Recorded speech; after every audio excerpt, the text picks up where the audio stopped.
Tanggal 21 Desember 1969 merupakan satu hari yang bersejarah bagi sosok pahlawan perempuan asal Indonesia bernama Kardinah. Pasalnya, pada tanggal ini, Kardinah dianugerahi Lencana Kebaktian Sosial Republik Indonesia.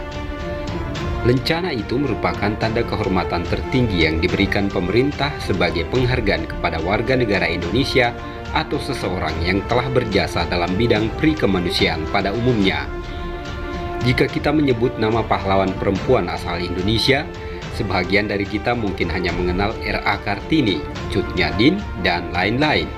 Tapi tahukah Anda jika salah seorang saudara dari R.A. Kartini yang bernama Kardinah ini patut kita ketahui untuk mengenang jasanya?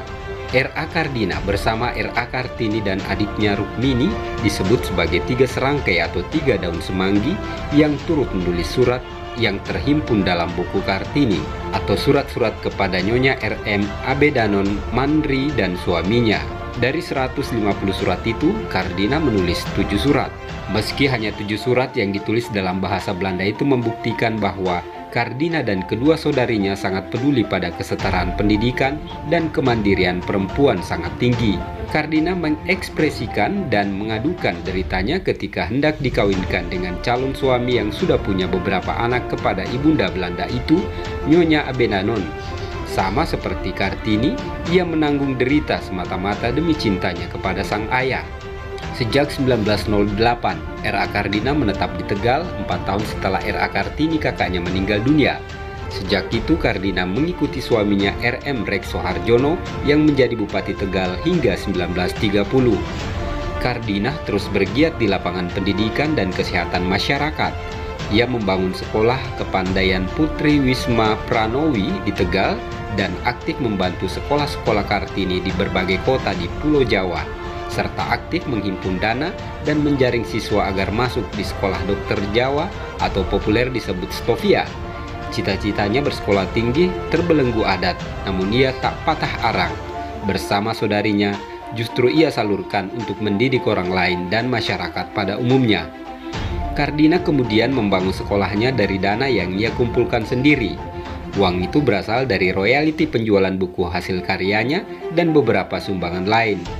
Menurut Siti Sumandari, setidaknya Kardinah menghasilkan 2 buku soal masakan dan 2 buku soal batik.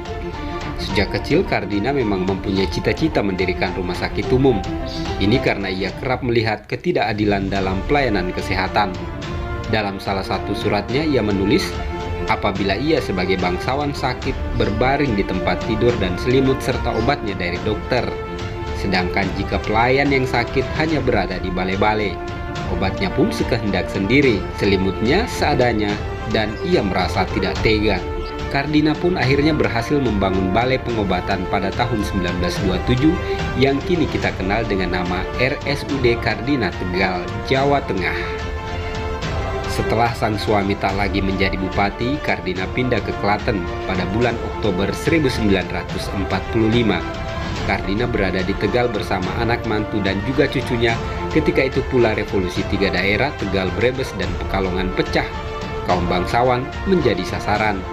Masyarakat yang marah mencari R.M. Rekso Sunarjo, Bupati Tegal yang juga menantu Kardinah. Kemudian ia tak menemukan R.M. Rekso Sunarjo dan rumah itu diobrak-abrik. Kardinah, putrinya, istri bupati, cucu dan pembantunya jadi sasaran. Mereka jadi bulan-bulanan. Mereka diberi pakaian goni dan diarak keliling kota dan berhenti di depan rumah sakit yang didirikan Kardinah. Tahun 1948, Kardinah sempat mengungsi dari Tegal ke Salatiga akibat peristiwa 3 daerah itu.